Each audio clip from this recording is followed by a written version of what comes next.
subscribe and don't forget to press the bell icon for new notifications and videos. Thank you.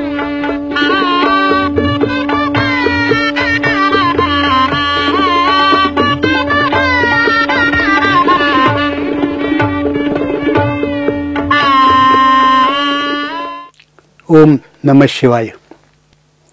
बंधू भगिनींनो, आपल्या सर्वांमध्ये जो आत्मा बसत आहे तो शिवतत्वाचाच एक भाग आहे आणि म्हणून नमः शिवाय म्हटलं की आपल्या सगळ्यांना नमन केलं असाच अर्थ येतो. आपण पतंजली योग दर्शनाचा अभ्यास करतोय. त्यातला विभूतिपाद हा तिसरा भाग आहे आणि त्यातला मंत्र 28 गेल्या व्याख्यानात आपण सुरू केलेला होता, पण तो पूर्ण त्यावेळी करू शकलो नाही म्हणून आज त्याचं विवरण करतो. तो मंत्र असा आहे, ध्रुवे तद गती ज्ञानम. म्हणजे ध्रुव ताऱ्यावर जर संयम केला तर त्याच्या गतीचं ज्ञान प्राप्त होतं. बघा, ध्रुव ताऱ्यावर जर आपण संयम केला म्हणजे धारणा ध्यान समाधी एकत्रित केलं ध्रुव ताऱ्यावर, तर ध्रुव ताऱ्याच्या गतीचं ज्ञान आपल्याला प्राप्त होतं. हा मंत्र पतंजलीने रचलाय.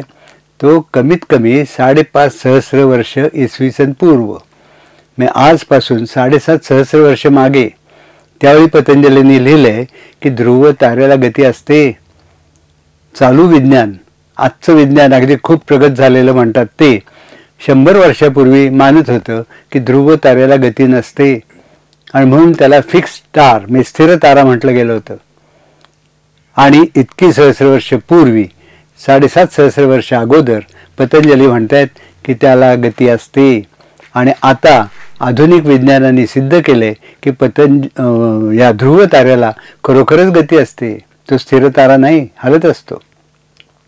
हे कसं, असा प्रश्न साहजिकच आपल्या मनात येईल आणि म्हणून सांगतो की या ध्रुव ताऱ्याला गती असते कशी ते आजच्या सायन्सने शोधून काढलेलं आहे. हा ध्रुव तारा इतर ताऱ्यांपैकी पूर्वेकडे उगवला आणि पश्चिमेकडे मावळला असं कधी होत नाही. तो एका जागी स्थिर असतो. कुठला ध्रुव तारा एखादं माहीत नसेल तुम्हाला म्हणून सांगतो. कुठेही मोकळ्या मैदानात उभे राहा, मोकळं पटांगण पाहिजे, तिथून उत्तरेकडे बघत राहा. उत्तर क्षितिज दिसतं, तिथून वर बघत चला. जो पहिला तारा उत्तर क्षितिजाच्या मध्यावर तुम्हाला दिसेल तो ध्रुवाचा तारा असतो. बघा, मोकळ्या पटांगणात उभं राहायचं. संध्याकाळी म्हणजे सूर्य पूर्ण मावळल्यानंतर बघा, कारण तो तारा काही फार ठळक दिसणारा नाही, म्हणून सूर्याचा प्रकाश थोडा जरी असला तर तो दिसणार नाही, पण अंधारातच बघा. उत्तर क्षितिजाकडे बघा. उत्तर क्षितिज असं पसरलेलं दिसतं. त्या उत्तर क्षितिजाच्या मध्यावर खालपासून भूमीपासून वर आकाशाकडे बघत जा. पहिला तारा जो दिसेल तो ध्रुवाचा तारा असतो. तो स्थिर आहे असं मानलं गेलं, कारण तो उगवत नाही, मावळत नाही, म्हणून तो स्थिर. इतर तारे इकडे उगवतात, इकडे मावळतात, पण हा नाही, हा तिथेच असतो. म्हणून ध्रुव स्थिती म्हणजेच न हलणारी स्थिती असं समीकरण होऊन बसलेलं आहे. पण पतंजली म्हणतात की तो जरी आढळ दिसला तरी त्यालाही गती असते. आज गेल्या 100 वर्षामध्ये विज्ञानाने शोधून काढलंय की या ताऱ्याला खरंच गती असते. त्याचं कारण असं आहे की हा तारा स्थिर दिसण्याचं कारण आपल्या पृथ्वीचा अक्ष त्याच्याकडे ओळखून असतो. पृथ्वी स्वतःभोवती गोल फिरत असते, पण ती गोल फिरते ती एका अक्षाभोवती. समजा हा तो अक्ष आहे, याच्या भोवती अशी गोल फिरते पृथ्वी आणि हा अक्ष तिथे रोखलाय. तर ही पृथ्वी फिरत असताना अक्ष तिथेच रोखलेला असल्यामुळे त्या अक्षाच्या दिशेने असणारा तारा उगवतही नाही, मावळतही नाही. पण त्याच्या अलीकडे असलेले सगळे पूर्वेकडे उगवतात, पश्चिमेकडे मावळतात, कारण सूर्य पृथ्वी अशी फिरते घड्याळाची उलटी आणि म्हणून हे असं फिरतं असं दिसतंय. लक्षात. म्हणून जिथे पृथ्वीचा अक्ष रोखलेला असतो त्या दिशेला असलेला तारा हा ध्रुव तारा म्हणून मानला जातो. आता हे कसं, थोडक्यात आणखीन एक उदाहरण देतो. लहानपणी तुम्ही भोवरा खेळला असाल. आता तुमची लहान मुलं भोवरा खेळत असतील. तो भोवरा बघा, त्याला दोरी बांधून तो असं जोरात टाकला की तो फिरायला लागतो स्वतःभोवती भूमीवर उभा राहून. पण तो फिरत असताना, त्याला वेग असताना तो असा फिरतो, असा फिरत असतो. हे जशी भोवऱ्याची फिरकी असते तशीच पृथ्वी फिरत असते. आणि म्हणून हा आपल्याला तारे उगवले मावळले असं दिसतं. आता ही जी अक्षाची फिरकी आहे ही अँटी क्लॉकवाईज आहे. म्हणजे आता घड्याळ जर विचारात घेतलं तर खाली 6चा आकडा असतो, वर 12 असतो, इकडे 3, इकडे 9. तर 6 कडून 3 कडून 12 कडून 9 कडून असा तो अक्ष फिरत असतो. हा अक्ष आता असा फिरत असल्यामुळे त्या दिशेने असलेला तारा वरून खाली आला असं दिसतं. पण हा तारा बदलायला खूप काळ जातो. साधारणपणे हा आत्ता जो ध्रुवाचा तारा आहे तो 25 सहस्रवर्ष तिथेच आढळेल. हळूहळू बदलेल पण आपल्या लक्षात येणार नाही. मग कुठला तरी दुसरा तारा तिथे येईल. हे कसं होतं ते सांगतो. आत्ता मी सांगितलं की क्षितिजापासून वर बघत जायचं उत्तरेच्या बाजूला. पहिला तारा असतो तो ध्रुवाचा तारा. आता तो त्या ताराकडे अक्ष रोखलेला आहे म्हणून तारा स्थिर दिसतो. पण हळूहळू हा जो पृथ्वीचा अक्ष हा असा फिरत चालला आहे आणि म्हणून इकडे असलेला तारा खाली आला असं दिसेल आणि दुसरा तारा तिथे येईल. ही जी गती ही कशी ओळखली आपल्या पूर्वजांनी याचं आश्चर्य गॅमावसारखा आंतरराष्ट्रीय कीर्तीचा अंतराळ शास्त्री म्हणतोय. हे या लोकांना कसं कळलं? किती खोल ज्ञान या लोकांनी मिळवलं, ऋषींनी मिळवलं तर हे बघण्यासारखं आहे. आणि इतक्या प्राचीन काळी थोडं थोडं नाही. आता हा जो ध्रुवाचा तारा हा केवळ पतंजलीने उल्लेख केला असं नाही, पुराणांमध्ये सुद्धा ध्रुव बदलल्याची वर्णनं केली गेली आहेत. हा ध्रुव बाळ तिथे नंतर आला. म्हणजे आत्ताचा जो तारा ध्रुवाचा म्हणून आहे तो ध्रुव बाळाची गोष्ट म्हणून सांगितली जाते.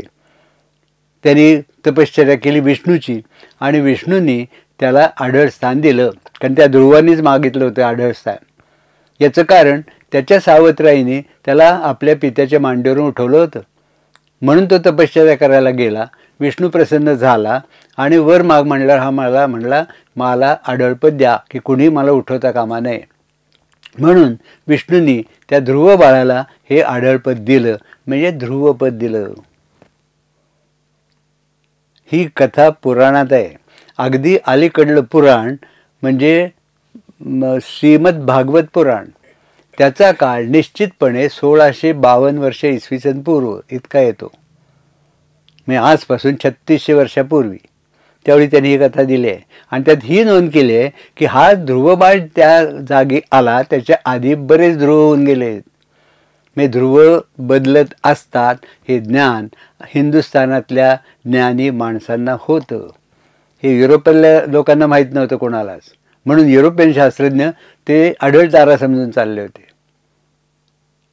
आता हा जो तारा बदलला, ही कथा जी लिहिलेली आहे ती महत्त्वाची एवढ्यासाठी की खरोखरच घडत असतं. पृथ्वीचा अक्ष असा ज्यावेळी फिरतो त्यावेळी हा पृथ्वीचा अक्ष ज्याच्याकडे रोखला जाईल तो तारा ध्रुव होत जातो.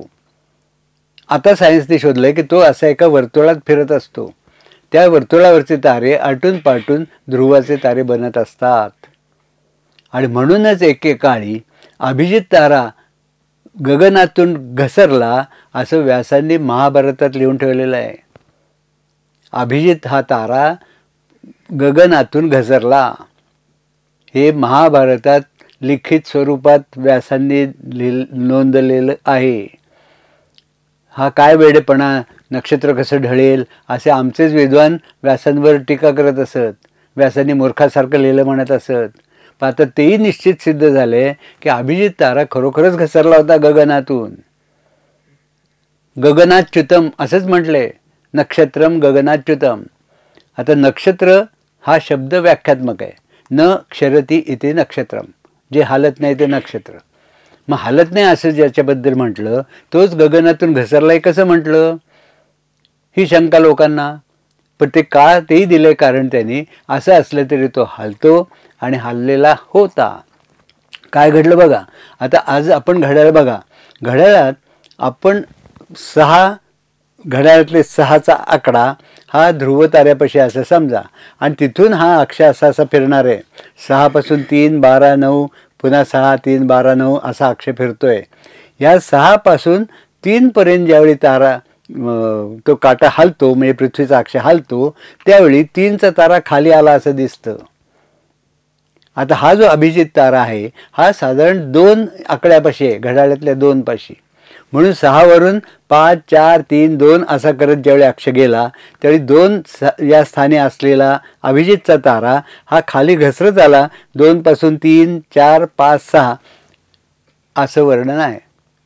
आणि ते घडलेलं होतं हे आता आधुनिक विज्ञानाने सिद्ध केलं आहे.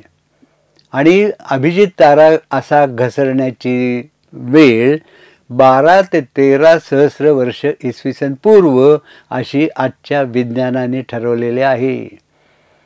मी तिथपासून आपल्याकडे काय नोंदलेल्या गोष्टी आहेत खगोलशास्त्रासंबंधी हे सिद्ध होतं. पण आमचे शास्त्रज्ञ तिकडे ढुंकूनही बघत नाहीत. काय प्रचंड ठेवा ज्ञानाचा आपल्यापाशी आहे, बघायचंच नाही मुळी, अशी अवस्था आहे. आता याच्यावरून कळेल ध्रुवाच्या ताऱ्याला गती होती का म्हटलं त्याने ते. आणि हे त्याला कळलं, पतंजलीला कळलं, कारण तो त्या ताऱ्यावर संयम करत होता. म्हणजे धारणा ध्यान समाधी एकत्र त्या ध्रुव ताऱ्यावर केल्यामुळे त्याच्या गतीचं ज्ञान पतंजलीने झालं आणि ते लिहून ठेवलं. याच मार्गाने इतर ऋषींनाही ते ज्ञान झालं आणि म्हणून त्यांनी ध्रुवाच्या जागा बदलण्याच्या गोष्टी सांगून ठेवल्या, ध्रुव बाळाची गोष्ट सांगून ठेवली. आता विष्णू हा देव, देव म्हणजे कोणी मुकुटधारी मनुष्य देहधारी असा प्राणी नव्हे. विष्णू याचा अर्थ सर्व व्यापी तत्व. विष म्हणजे व्यापणे, विष हा धातूच आहे, सगळं काही व्यापतं ते विष, त्याची अशी व्यापून असलेला जो तो विष्णू. हे सगळं अंतराळ व्यापून बसलेली जी शक्ती आहे तिला विष्णू म्हटलं आहे. आणि त्या शक्तीनेच ह्या ध्रुव बाळाला ते स्थान दिलं. हे एका दृष्टी अगदी बरोबर आहे. म्हणून विष्णूला ते कर्तृत्व दिलं की त्यांनी ध्रुव बाळाला स्थिर जागा दिली. अशा या कथा सामान्य माणसाला समजावं म्हणून कथा रचलेल्या असतात आणि त्याला असं मनुष्य किंवा देवाचं रूप देऊन वर्णन केलेलं असतं. तर हे आपल्या लक्षात येतं. आणि म्हणून ध्रुवावर संयम केला तर ध्रुवाच्या गतीचं ज्ञान होतं. हे किती महत्त्वाचं विधान आहे हे यावर आपल्याला दिसतं. आणि याच्यावरूनच अभ्यास केला आपल्या ऋषींनी आणि म्हणून ओळखलं की ही जी संपात गती आहे, मी हळूहळू आपल्या पृथ्वीचा अक्ष इथून निघाला, तो फिरत फिरत पुन्हा तिथे आला. या घटनेला 25,920 वर्ष लागतात. मग पुन्हा पहिला तारा तिथे ध्रुवाचा म्हणून येतो. मग आम्ही असा निघून असा फिरून पुन्हा तिथे यायला, मी 6 पासून निघाला, 3, 12, 9, 6 हे चक्र पूर्ण व्हायला 25,920 वर्ष लागतात. हे स्पष्ट आपल्या पुराणात आणि इतर ग्रंथांमध्ये सांगितलेलं आहे. केवढं प्रचंड ज्ञान त्याने मिळवलं हे याच्यावरून आपल्या लक्षात येईल. आणि हे सगळं महत्त्व का याला, तर एका माणसाच्या आयुष्यात हे दिसत नाही, तारा हल्लेला दिसणार नाही. याचा अर्थ परंपरेने हे चालू होतं. मी बघितलं, माझ्या मुलांनी बघितलं, त्याच्या मुलांनी बघितलं, असं वर्षानुवर्ष बघितलं गेलं म्हणूनच ते कळलं, नाही तर कळलंच नसतं कोणाला. म्हणजे नक्षत्र ज्ञानाची परंपरा होती हिंदुस्थानात. आज कोणालाच काही माहीत नाही अशी अवस्था आहे. आमचे लोक काय वाटेल ते बोलतात हल्ली. आमचे स्वतःला शास्त्रज्ञ म्हणणारे लोक वेड्यासारखी विधानं करत असतात. हे सगळ्यात दुःखाची घटना आहे. आता हे सांगितलं ध्रुवावर संयम केला म्हणून इतर तारांगणाची माहिती कळली, म्हणजे ज्ञान प्राप्त झालं. तसं त्याच अनुषंगाने पुढे ते म्हणतायत नाभीचक्रे काय व्यूह ज्ञानम, 29वा मंत्र आहे. नाभीचक्रावर जर संयम केला तर काय म्हणजे शरीर रचनेचं ज्ञान प्राप्त होतं. व्यूह म्हणजे रचना. व्यूह म्हटलं एकदम सेना आठवते, सेनेची विशिष्ट रचना म्हणजे व्यूह. ही शरीराची विशिष्ट रचना म्हणजे व्यूह. आणि त्याला शरीराचे म्हणून काय म्हणजे शरीर म्हणून काय शब्द जोडला. काय व्यूह ज्ञानम केव्हा होतं, नाभीचक्रावर जर तुम्ही संयम केला तर. हे म्हणण्याचं कारण काय, त्याच्याही मागे खोल ज्ञान आहे. नाभी केव्हा निर्माण होते, गर्भाशयातल्या बालकाला 2ऱ्या महिन्यामध्ये नाभी निर्माण पहिल्या महिन्याच्या अखेरीला नाभी निर्माण होते. तोपर्यंत सगळ्या पेशीच असतात. पेशी समुच्चय. पहिली पेशी म्हणजे कलल, त्याला आज सायन्समध्ये झायगॉट असं म्हणतात किंवा फर्टिलाइज ओवम असं म्हणतात. ती पहिली पेशी. त्या एका पेशीच्या 2 होतात, म्हणजे 1 2 झाल्या, 2च्या 4 झाल्या, असं वाढत जातो, त्याचा गोळा बनतो. हा पेशी समुच्चय. मग त्यांची एक विशिष्ट रचना व्हायला लागते. 3 थरांमध्ये त्या पेशी रचल्या जातात. प्रत्येक ठिकाणी विभाजन चालू असतं. म्हणून मला वाटतं गेल्या व्याख्यानात मी सांगितलं, स बिबभाज आत्मना एकधा दशधा त्रिधा असं विधान भागवतांनी केलेलं आहे. मी तो जो पहिला कललं त्यांनी स्वतःला एकदा विभागलं, एकाच्या 2 पेशी झाल्या. असं 10दा केलं, मी 2ला घातांक 10 इतक्या पेशी झाल्या. असं 3 ठिकाणी झालं, म्हणून एकधा दशधा त्रिधा. मी 2ला घातांक 10ला घातांक 3, मी 2ला घातांक 30 इतक्या पेशी निर्माण झाल्या. आणि खरोखरच तितक्या पेशी नवजात अर्भकाच्या शरीरात असतात. हे आज सायन्सने मान्य केलेलं आहे. प्रचंड ज्ञानाची झेप ज्याच्यावरून आपल्याला कळते. आता हे ज्या पेशीचा समुच्चय त्याची विशेष पद्धतीने रचना व्हायला लागते. आणि ती रचना होत असताना सुरुवातीला सगळ्या पेशी भोवतालच्या परिस्थितीतून अन्न आणि प्राणवायू घेत असतात स्वतंत्रपणे. नंतर नाभी निर्माण होते आणि नाभी निर्माण झाली बे मातेचं रक्त त्या नाभीतून त्या भ्रूणाला मिळायला लागतं. मातेचं रक्त नाभीद्वारे भ्रूणाला मिळतं. बालक आणि माता, मातेचा गर्भाशय यांना जोडणारी ती नाळ असते. नाळ म्हणजे नळीच असते चक्क, आणि तिथून रक्त जात असतं. आता नाभी म्हणजे इथे पोटाच्या साधारण मध्याच्या थोडं खाली नाभी असते, तिथे ते नवीन रक्त जातं मातेकडून आलेलं, आणि ते शरीरभर खेळतं आणि पुन्हा परत तिथे येतं आणि मातेमध्ये शिरतं. म्हणजे प्राणवायू असलेलं रक्त नाभीतून, मातेच्या शरीरातून नाभीतून बाळाच्या शरीरात जातं, बाळाच्या शरीरात सगळीकडे फिरतं. त्यातला प्राणवायू आणि पोषक द्रव्य काढून घेतली जातात आणि कार्बन डायऑक्साईड आणि त्याज्य द्रव्य त्या रक्तात मिसळली जातात. ती नाभीत येतात, नाभीतून मातेच्या शरीरात जातात आणि बाहेर फेकले जातात. म्हणजे नाभीतूनच रक्ताभिसारण होत असतं. अभिसरण म्हणजे रक्त सगळीकडे फिरणं. मग रक्ताचं अभिसरण म्हणजे सर्क्युलेशन, ब्लड सर्क्युलेशन हे नाभीतून होत असतं, सगळ्या शरीरात होत असतं. म्हणजे केंद्र नाभी आहे, आणि नाभीतून शरीराच्या अंगोपांगामध्ये रक्त खेळवलं जातं. मग त्या नाभीवर जर तुम्ही संयम केला तर तिथून सगळ्या शरीराचं ज्ञान निश्चितपणे होईल. अगदी लॉजिक म्हणतात तसं तर्कशास्त्राला धरून विधान पतंजलीने केलेलं आहे. आणि आपल्या लोकांनी, प्राचीन लोकांनी शरीरशास्त्राचं ज्ञान जे मिळवलं ते या मार्गानेच मिळवलेलं आहे. एखाद वेळी संयम करून ते डिसेक्शन म्हणजे शवविच्छेदन करत असण्याची शक्यता आहे. त्यातून हे ज्ञान मिळवलं, म्हणजे प्रत्यक्ष ध्यानातून कळलं, प्रत्यक्ष प्रमाण म्हणून शरीर विच्छेदन करून ज्ञान कमावलं, ही शक्यता आहे. पण ध्यानाने हे सगळं कळतं हे नक्की या पद्धतीवरून आपल्याला दिसतं. आता पुढला मंत्र 30वा, कंठकूपे क्षुत पिपासा निवृत्ती. कंठकूप, कूप म्हणजे विहीर, आपल्याला माहिती आहे. छोटी विहीर असली तरी कूप म्हणजे खड्डा, भूमीला असलेला खड्डा. या इथे हा खड्डा आहे आपल्या लक्षात येतं. हा जो खड्डा आहे सगळ्या माणसांना असतो. हा लठ्ठ असेल तर हा खड्डा एकदम दिसणार नाही, पण लठ्ठ नसलेल्या माणसात हा खड्डा सहज दिसतो. हा कंठ, त्याचा हा खट्टा, म्हणून कंठकूप असं नाव त्याला दिलं आहे. त्या कंठकूपावर जर ध्यान केलं तर, म्हणजे धारणा ध्यान समाधी एकत्र केलं तर, म्हणजे संयम त्या कंठकूपावर केला तर काय घडतं? क्षुत पिपासा निवृत्ती. म्हणजे क्षुधा आणि पिपासा यांच्यापासून आपल्याला निवृत्त होता येतं. क्षुधा म्हणजे भूक, पिपासा म्हणजे तहान. प्रत्येक माणसाला, प्रत्येक प्राण्याला तहान भूक लागतेच. 4 तास झाले की माणसाला भूक लागते, त्याच्याहून कमी तास झाले तर तहान लागते, म्हणजे पाणी प्यावंसं वाटतं.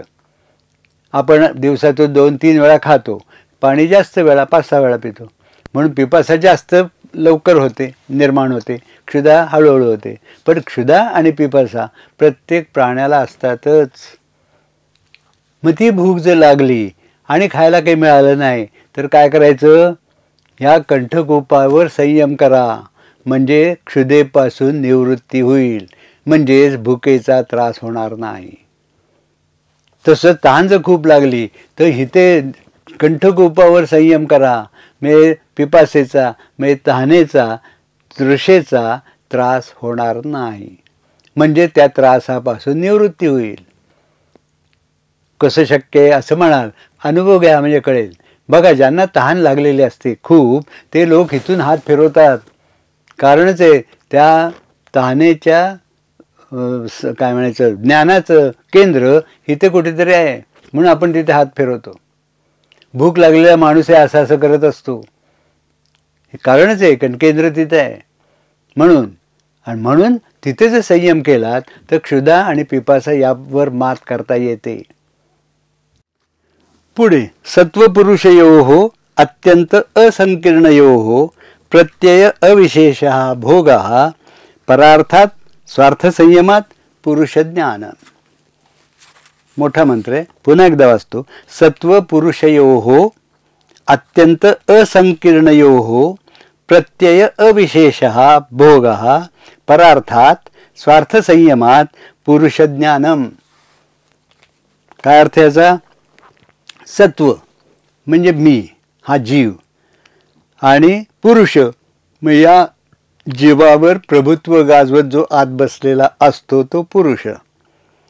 यांच्या सत्व आणि पुरुष म्हणजे मी आणि तो यांच्या अत्यंत भिन्नतेचा प्रत्यय हा नेहमीचा म्हणजे अविशेष भोग असतो. अविशेष म्हणजे विशेष नाही असा, म्हणजे सामान्य. मग मी जीव आणि तो आत बसलेला पुरुष या दोघांमध्ये भिन्नता आहे असा प्रत्यय मला किंवा तुम्हाला सतत येत असतो, हा सामान्य भाग झाला. सगळेच जण मानत असतात तसं. पण परार्थामुळे आणि स्वार्थसंयमामुळे पुरुषाचं खरं ज्ञान प्राप्त होतं. बघा आता, हा अविशेष आणि विशेष हा दोन भाग त्याने केले. अविशेष म्हणजे विशेष नाही असा सामान्य. हे जे सामान्य प्रतीचा भोग आहे तो काय असतो? मी कोणतरी वेगळा आणि तो पुरुष कोणतरी वेगळा. पुरुष म्हणजे काय? मागे एकदा व्याख्या तुम्हाला सांगितली. पूरम उशती इति पुरुषा, पुरे शेते इति पुरुषा नव्हे. एक मुखाने सगळ्या संस्कृत पंडितांनी अध्यात्म मार्गातल्या लोकांनी सांगितलंय शरीरात झोपतो तो पुरुष नाही, स्पष्ट सांगतो. कारण पुरुष मधला श हा पोटफोडे आहे आणि शी शयन करण्यामधला श शेंडी फोडे आहे. म्हणून पुरुषमध्ये तो भाग नाही, शचा श होण्याचं कारण नाही, पण तो भाग आहे. याचं कारण विचारपूर्वक ऋषींनी शब्द वापरलेला आहे, निर्माण केलेला आहे. मग पुरुष म्हणजे काय? पुर म्हणजे हे पुर म्हणजे हे शरीर. या शरीराला जो जाळतो, जीवन कंठतो आणि पीडा देतो तो पुरुष. या शरीराला जाळतो. असं कसं जाळतो असं म्हणाल तुम्ही? खरोखरच आज ज्वलन चालू आहे त्या पुरुषामुळे आहे, आणि म्हणून माझं अंग गरम लागतं. ते गरम लागणं जर बंद झालं, गार लागायला लागलं की तुम्ही मला उचलाल आणि न्याल ओंकारेश्वरावर जाळून टाकाल चितेवर. म्हणून ज्वलन क्रिया सतत चालू असते ती पुरुष असेपर्यंत. तो पुरुष असेपर्यंत माझं जीवन चालू असतं. मी जीवन कंठणे ज्याला म्हणतात ती क्रिया या पुरुषामुळेच घडत असते. आणि या तोच पुरुष आपल्या शरीरात जर आपण इंद्रियांवर अत्याचार केला तर आपल्याला शिक्षा देण्याचं काम तोच पुरुष करतो. म्हणून उष या धातूमध्ये 3 भाव आहेत: जाळणं, पीडा देणं आणि जीवन कंठणं. जीवन कंठणे या अर्थी वाल्मिकींनी हा शब्द प्रयोग केला आहे. उष धातू उषित्वा द्वादश समा असं सीता म्हणते. 12 वर्ष रामाच्या घरी आनंदाने काढल्यानंतर तिथे उष धातू वापरलाय वाल्मिकींनी. उष म्हणजे शब्दकोशात जाळणे पिडणे अर्थ येतातच. हे तिन्ही भाव इथे आहेत. म्हणून तो शरीरातली ती जी शक्ती आहे ती या 3 क्रिया करणारी आहे आणि ती आपल्यापेक्षा वेगळी आहे अशी आपली भावना असते. आणि ती नेहमीची भावना म्हणजे मला तीच भावना, तुम्हाला तीच भावना, मोठमोठ्या पंडितांची तीच भावना असते, मोठमोठ्या संतांची तीच भावना असते. आणि म्हणून त्याची भक्ती करा असं सगळे संत सांगत असतात, सुचवत असतात. सगळ्या मार्गातले लोक, मग तो भक्तिपंथ असो, ज्ञानपंथ असो, म्हणजे ज्ञानयोग असो, भक्तियोग असो, हठयोग असो, ध्यानयोग असो, नाही तर काय वाटेल ते योग असो, तो परमेश्वर कोणतरी वेगळा आहे आणि मी कोणतरी वेगळा आहे. मी त्या परमेश्वराची प्राप्ती केली पाहिजे हे ध्येय ठेवून, म्हणजेच तो परमेश्वर वेगळा आहे आणि मी वेगळा आहे असं मानून सगळे लोक जीवन चालवत असतात. जगभर हेच आहे, सगळ्या धर्मामध्ये हेच आहे. हा सामान्य भाग झाला, सामान्य भोग झाला, मी सामान्य धारणा झाली. मग खरं काय आहे तेच पतंजली सांगतायत. हे सामान्यपणे त्या पुरुषाला, मी त्या परमेश्वराला वेगळा मानता, हेच चूक आहे. तो वेगळा नाही आहे आणि तो वेगळा नाही माझ्यापेक्षा हे जर मला कळलं तर काय होईल, खऱ्या अर्थाने पुरुषाचं ज्ञान होईल. पण त्यासाठी काय करायला पाहिजे, परार्थात स्वार्थ संयमात. पराचा, पर म्हणजे दुसरा, दुसऱ्याच्या अर्थाचा विचार करायला पाहिजे. आणि स्वार्थ, माझ्या स्वतःच्या अर्थावर संयम केला पाहिजे. संयम हा महत्त्वाचा आहे. मी जर तुमच्यावर, तुम्ही पर सगळे, मी एक आणि तुम्ही वेगळे, तो परमात्मा आणखीनच वेगळा आहे, तो जाऊ द्या, पण मी एक आणि तुम्ही वेगळे हे तर नेहमी व्यवहारात आपण धरून चालतो. मग ते तुम्ही पर असलेले तुम्ही, तुमच्यावर जर मी संयम केला तर तुमच्या अंगोपांगी कुठली शक्ती आहे हे मला कळायला लागेल. म्हणून परार्थात तुमचा काय अर्थ आहे हे मला कळलं पाहिजे. म्हणजे तुमच्यातलं वैशिष्ट्य काय ते मला कळलं पाहिजे. म्हणजे तुमच्यातलं चैतन्य मला कळलं पाहिजे. ते जे चैतन्य तुमच्यातलं मला कळलं तर सगळीकडे प्रत्येक प्राण्यात एकच चैतन्य भरून राहिलंय याची जाण मला होईल. तुम्ही एवढी माणसं समोर बसलेली, तुमच्यामध्ये एकच चैतन्य आहे. भोवती पसरलेली इतर माणसं, या पृथ्वीवर असलेली 6 अब्ज माणसं, एकच चैतन्य त्याच्यात आहे. पण या माणसांपेक्षा अनंतपटीने जास्त असलेले हे सगळे प्राणी, पशु पक्षी, किड्या मुंगे, ह्या सगळ्यांमध्ये तेच चैतन्य भरून राहिलेलं आहे. हे परार्थामुळे मला कळतं. म्हणायचं ते परार्थ असा, मी दुसऱ्याचा अर्थ शोधून काढणं म्हणजे परार्थ. त्या दुसऱ्याच्या अर्थावर संयम करायचा. ते जर मला कळलं तर मग स्वार्थ संयम, मग माझा अर्थ काय आहे, म्हणजे माझ्यात काय महत्त्वाचं तत्व आहे हे जर मी केलं तर, त्यासाठी मी संयम साधला तर मग मला कळेल तुमच्या सगळ्यात जे तत्व भरून राहिले तेच माझ्यामध्ये आहे. प्राणी मात्रात जे तत्व भरून राहिले तेच माझ्यामध्ये, वेगळं पण नाहीच. मग कळेल की मी आणि तो परमात्मा, सगळ्या विश्वामध्ये भरून राहिलेला आत्मा नावाची शक्ती किंवा ईश्वर नावाची शक्ती, प्रचंड आहे म्हणून परमेश्वर त्याला म्हणा, ती शक्ती माझ्यापासून वेगळी नाहीच आहे. मी आणि तो एकच आहे. हे ज्यावेळी मला कळेल त्यावेळी मला विशेष काहीतरी कळलं असं म्हणावं लागेल. आणि हे विशेष कळणं आजपर्यंत कोणालाही जमलेलं नाही. आणि म्हणून सगळे संत, महंत, महाराज, बाबा, बुवा हे सगळे तो परमात्मा वेगळा आणि मी वेगळा आणि तुम्ही वेगळे असं सतत म्हणत असतात. म्हणून स्वार्थ संयम आणि परार्थ संयम हे महत्त्वाचे भाग आहेत.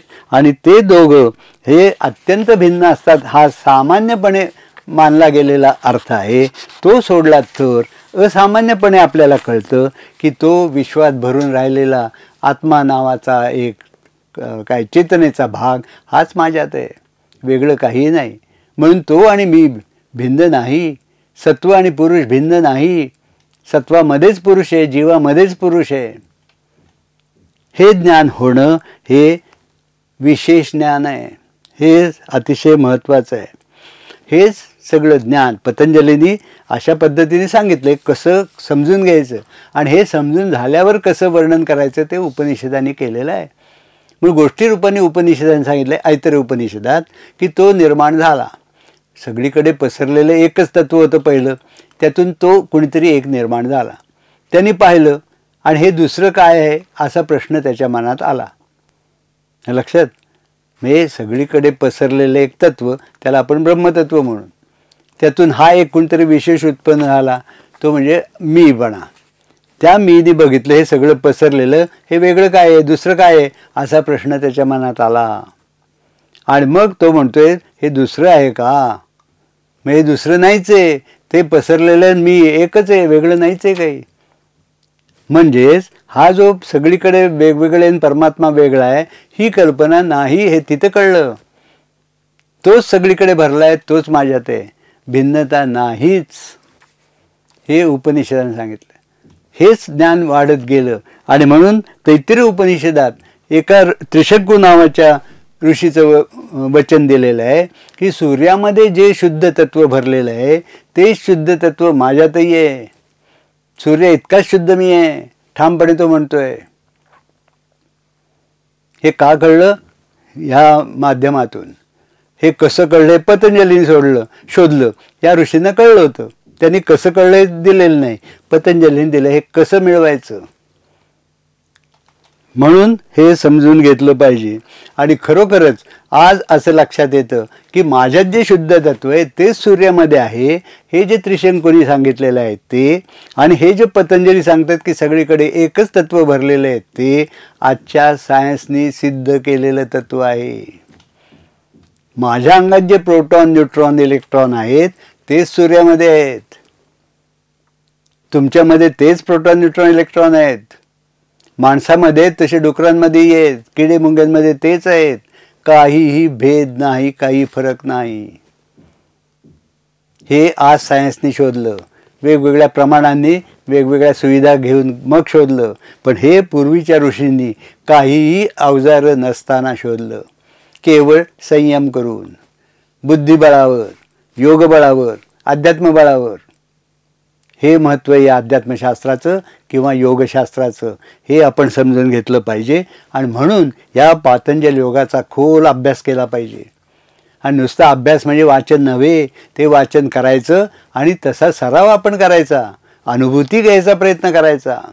ही जर अनुभूती घेत राहिलो आपण तर खरोखरच हे कळतं. आता स्वार्थ संयम आणि परार्थ संयम हे दोन्ही मी केलं आणि मला खरोखरच कळलं की जे विश्वात भरून राहिलेलं तत्व आहे तेच माझ्यात आहे. ते विश्व आणि मी यात काही भेद नाही, हे खरोखरच कळतं. हे स्वानुभवातून तुम्हाला सांगतोय. आणि तशी खात्री देऊन तसा जर तुम्ही अभ्यास केला आणि सराव केलात तर तुम्हालाही ती अनुभूती येईल, याची खात्री देऊन माझं आत्ताचं व्याख्यान मी थांबवतो. नमस्कार.